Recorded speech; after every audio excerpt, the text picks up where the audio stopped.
At 4 o'clock in the morning, Holly Worthington grabbed her bear spray, barricaded her bedroom door, and sat in the dark for 2 hours, convinced someone had broken into her house. Her husband was out of town, she was alone, and she was terrified. It turned out to be a can of Pillsbury bread dough that had gotten warm and exploded off the counter. We've all had that when that bread dough opens and you're like, ah, right? That's the moment she realized something had to change. Holly has been spending every night alone, filling her head with true crime, murder stories, dark stories, all of it. It felt like company. It felt harmless, but it had made her so paranoid she couldn't tell the difference between an intruder and dinner rolls. She was an empty nester in a new state where she barely knew anyone. Her kids were gone, her husband traveled a lot, and somewhere in the middle of all of that, she had stopped looking for the good. That's when she looked up at the chandelier, saw a light pouring down, and heard her grandmother's voice say something she couldn't shake. 5 words that didn't come with a plan, a roadmap, or a guarantee of what came next. Just a direction. And she followed it.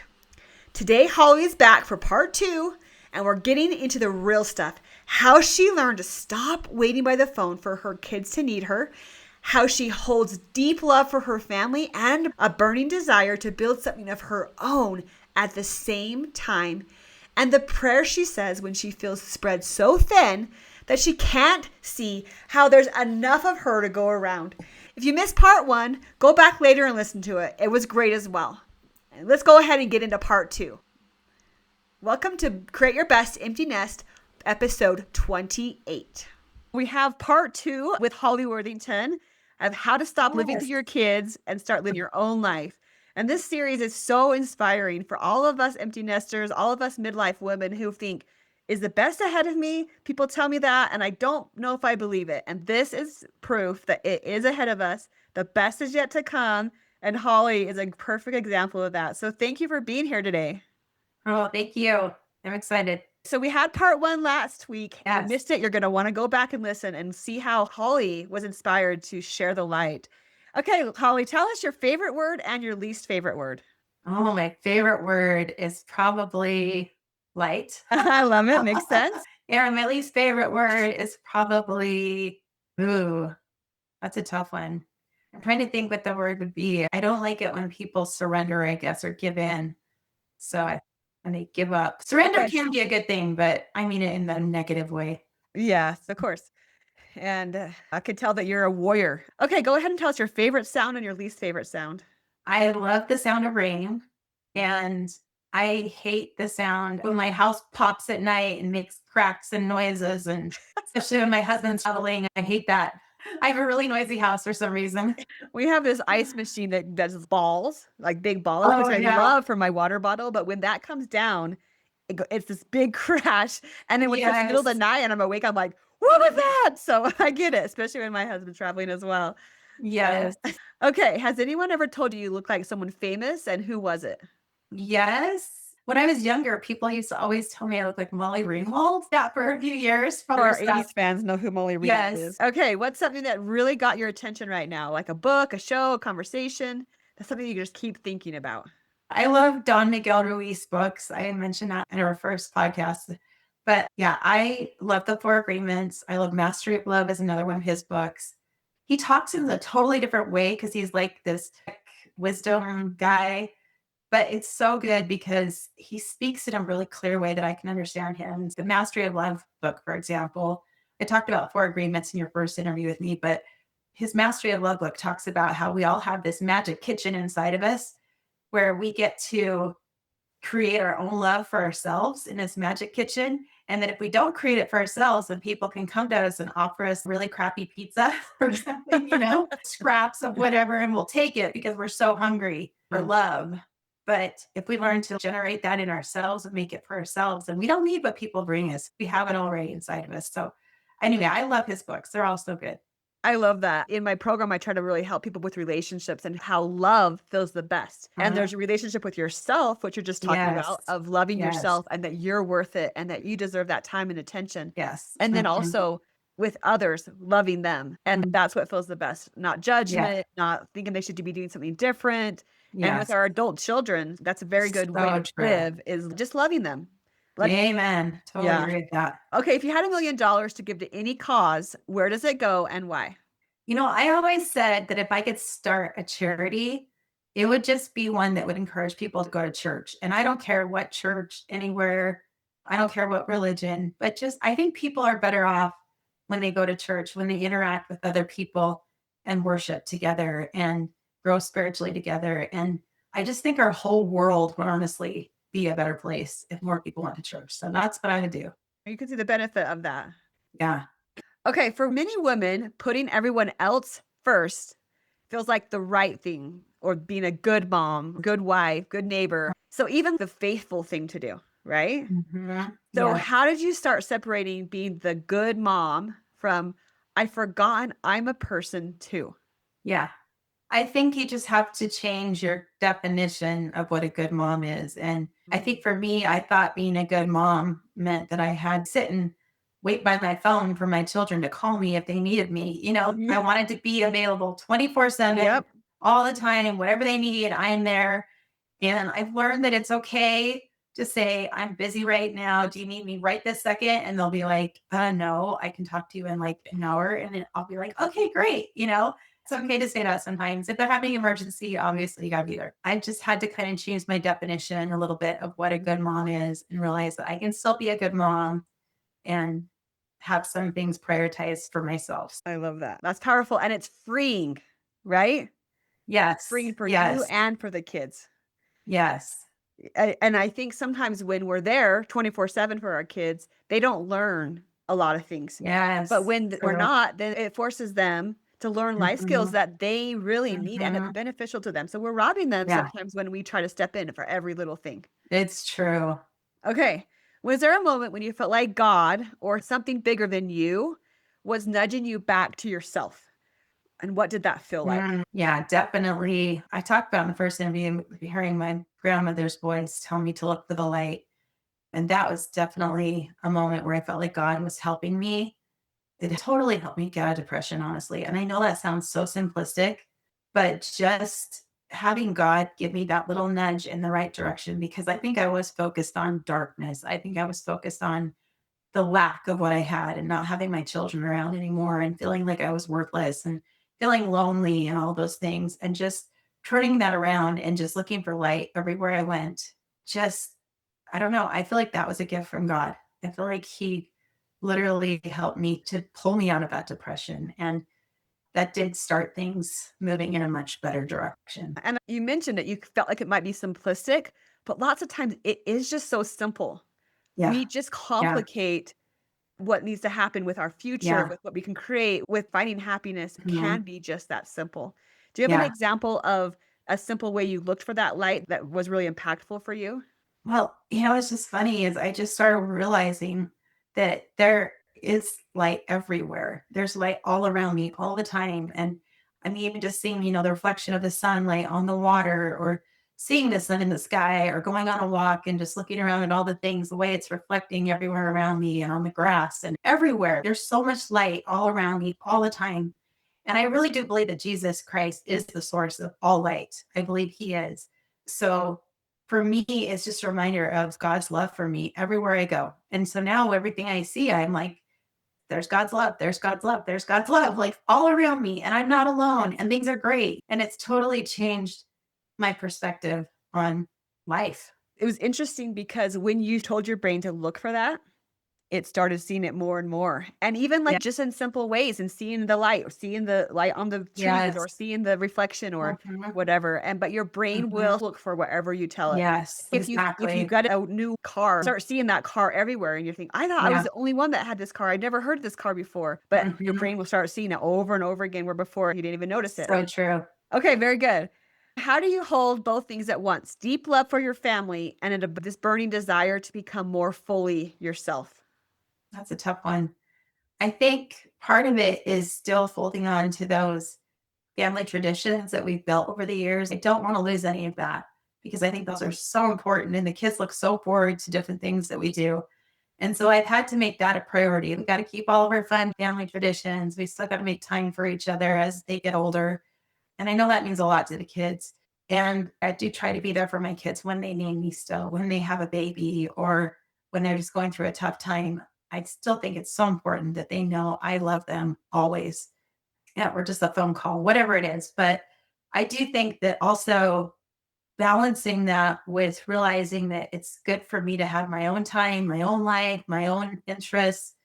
That's great. It's okay to do that, and you just have to give yourself permission to do that because I think for a long time I just didn't give myself permission to do it. Yeah, and that kinda goes back to you changing your definition of a good mom, right? Yes, definitely had to do that. Yeah, okay.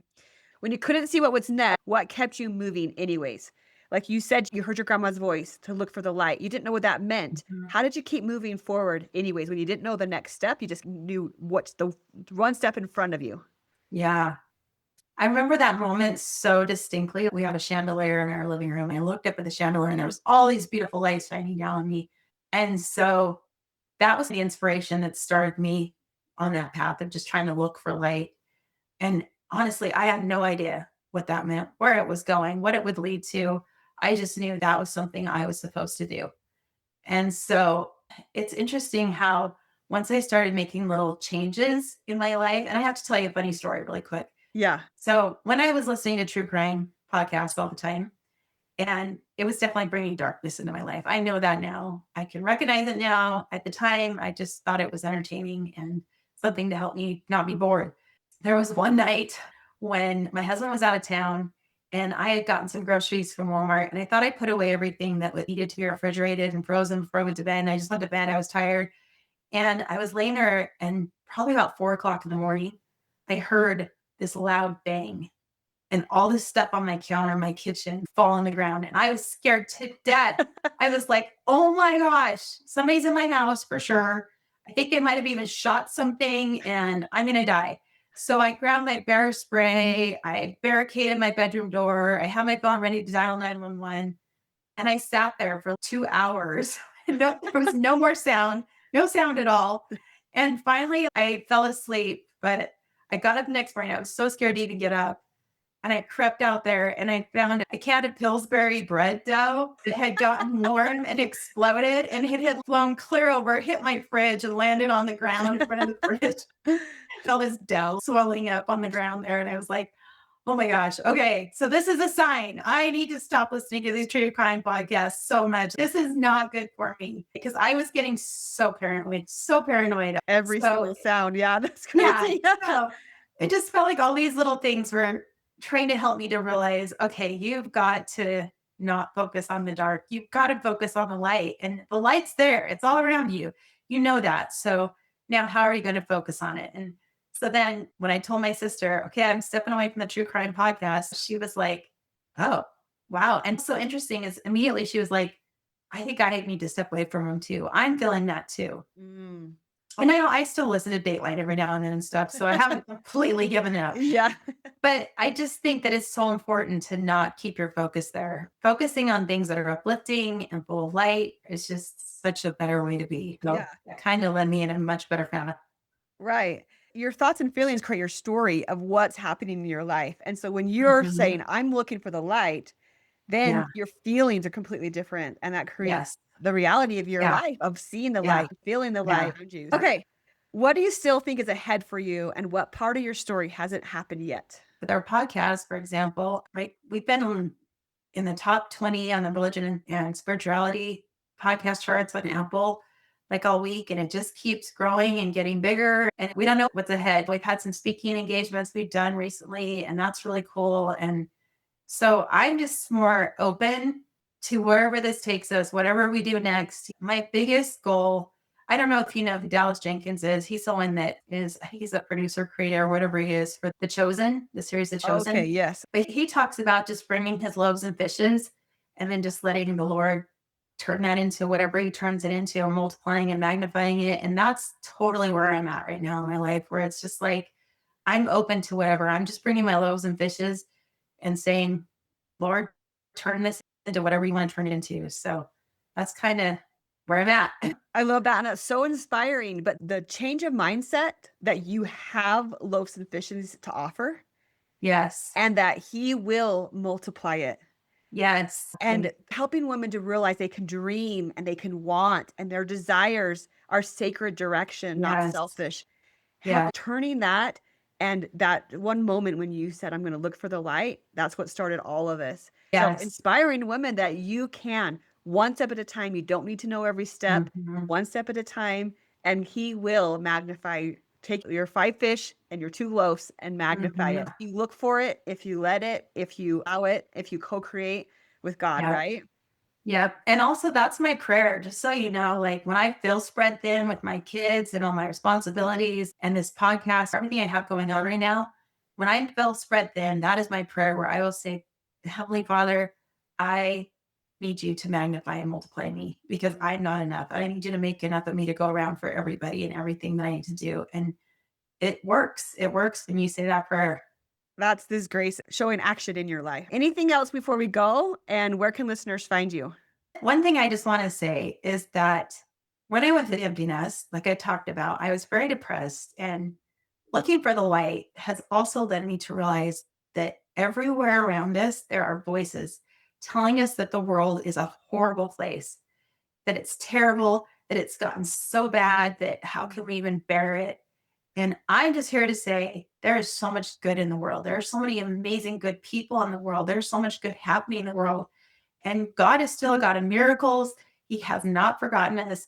And I just can't believe how much good there is and how much happiness and joy that can come from looking for the light and looking around you and saying, no, it's not a terrible place. I reject that point of view. I reject it completely. And so that's just something I want to challenge other people to think about that. Really think about looking for the good because it is there all around us. I guarantee. Yep. Our brain is powerful. What we look for, we'll find, right? Yes, exactly. Okay. Where can listeners find you and find your amazing podcast of Looking for the Light? Okay, it's called the Miracle Files podcast. And you can find it on any podcast app. You can find it on YouTube. We're on all the social media platforms, Instagram, Facebook, TikTok. We're everywhere. So if you just look for the Miracle Files, you will find it. We have a website too, themiraclefiles.com is also our website. And we have an email, the Miracle Files podcast at gmail.com. So we welcome anyone to reach out to us. If you have a miracle story, please share it with us. We love hearing from anybody. So, As we know, our God is a God of miracles and they're all around us. yes, And it's so awesome to look for that light and to share it with others. So if you want to yes. hear that light, then go ahead and listen to the Miracle Files podcast. So very good. What an inspiration and sharing love and light that you've been with us today. And thank you for being with us here today, Holly. Well, thanks, Marianne. It's awesome. I mean, you're doing so much good. There's so many women out there that need this message. So I know I needed it. Wish I would have found your podcast sooner. Very good. It's good to be with you. Thank you. Thank you. Okay, can we talk about the bread though for just a second? She sat in that room for 2 hours. 2 hours! Bear spray in hand, ready to call over Pillsbury rolls. But honestly, that's what fear does when you've been feeding it long enough. It turns ordinary sounds into threats. It makes the quiet house feel dangerous instead of just quiet. And Holly, you made it to the end. And I love that about you. You're someone who doesn't just scroll past things that matter. You actually stop and listen. If something in today's episode landed for you, I want you to sit with that for a second. Because that feeling, that little spark of, yes, this is me, it's not an accident. That's the part of you that already knows it's true. And if you're ready to stop sitting with the question and actually start answering it, I'd love to talk to you. I offer a free Next Chapter Jumpstart call. 30 minutes, just the two of us. We look at where you are, where you want to go, and what's actually standing in your way. No prep, no pressure, just clarity. You can book it at marianneiverson.com/call. That's Marianne with an I and an E on the end, iverson.com/call. Just take 2 steps. Book the call and show up. You've been managing everyone else's lives for years. You can handle a 30-minute call about your own. Your life isn't empty, it's making room. figured that out. Not all at once, not with a 5-year plan, just one nudge. Look for the light. And then she looked up at that chandelier and something shifted. And that's what I want for you to take from this conversation today. You don't have to have it all figured out. You don't have to know what step 5 looks like. You just have to be willing to take that first step right in front of you right now. Holly had no idea what that one sentence from her grandmother would lead to a podcast that's sitting in the top 20 on Apple. She just brought her loaves and fishes and trusted something bigger to multiply them. You have loaves and fishes too. I promise you do. Thanks for being here. We'll talk to you next week. If this felt familiar, you're not alone. I created a short quiz, Who Am I, after the kids leave. It helps you name what actually is going on for you in this season and what you might need next. You'll find the link in the description. And if you want more conversations like this, you could subscribe. I'm here every week.